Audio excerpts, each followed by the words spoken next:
अब अगली खबर का रुख करते हैं। इस वक्त दुनिया एक ऐसे मुहाने पर खड़ी है जहां से कभी भी विश्व युद्ध शुरू हो सकता है। हालात ये है कि दुनिया भर के देश अलग अलग मुद्दों पर लड़ रहे हैं। कई देश भले ही सीधी लड़ाई में ना उतरे हों, लेकिन वो परोक्ष तौर पर लड़ाइयों का हिस्सा बन चुके हैं। रशिया और यूक्रेन इसका सबसे बड़ा उदाहरण है।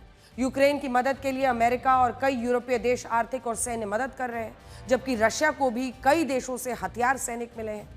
देखिए, इसी तरह से इजराइल फिलिस्तीन के युद्ध में फिलिस्तीन को कई इस्लामिक देश मदद कर रहे हैं और इजराइल को उसके मित्र देशों का समर्थन मिल रहा है। देखा जाए तो दुनिया के अलग अलग कोने में कई छोटे बड़े युद्ध चल रहे हैं जो कभी भी गुटबाजी में बदलकर भयानक रूप ले सकते हैं। और अब हम आपको विश्व के मानचित्र पर यह दिखाना चाहते हैं। देखिए, भारत के साथ ही ये युद्ध छोटा जरूर हुआ, लेकिन उसके बाद जो लामबंदी इस्लामिक मुल्कों के साथ पाकिस्तान कर रहा है, तुर्की से लेकर अजरबैजान, ये साफ है कि अपने अपने गुट बन रहे हैं सबके। अब हम आपको विश्व के मानचित्र पर यह दिखाना चाहते हैं कि इस वक्त जब आप अपने घर पर डिनर कर रहे हैं तो दुनिया में क्या चल रहा है।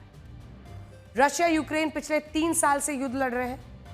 कई कोशिशों के बावजूद युद्ध नहीं रुका। इजराइल फिलिस्तीन, वहां भी जंग जारी है। भारत पाकिस्तान के बीच 4 दिन की लड़ाई का पहला चरण हो चुका है। दूसरा चरण कभी भी भड़क सकता है, क्योंकि सिंधु जल संधि को लेकर आग भड़कने लगी है और कल युद्ध की मॉक ड्रिल भी होने वाली है।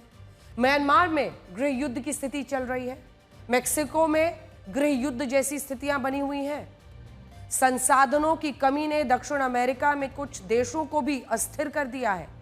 उत्तरी अफ्रीका में भूखमरी और गरीबी ने हालात को हिंसाग्रस्त बना दिया। यहां नॉर्दर्न अफ्रीका में सीरिया, इराक, लेबनान जैसे मिडिल ईस्ट के देशों की स्थिति किसी से छिपी नहीं है। कुल मिलाकर देखा जाए तो दुनिया के अलग अलग हिस्सों में अलग अलग तरह की जंग चल रही है। पिछले 2 विश्व युद्ध से हमने यही सीखा है कि जब दुनिया के अलग अलग क्षेत्रों में विवाद शुरू होते हैं तो वो मिलाकर एक बड़े युद्ध को आमंत्रण दे सकते हैं।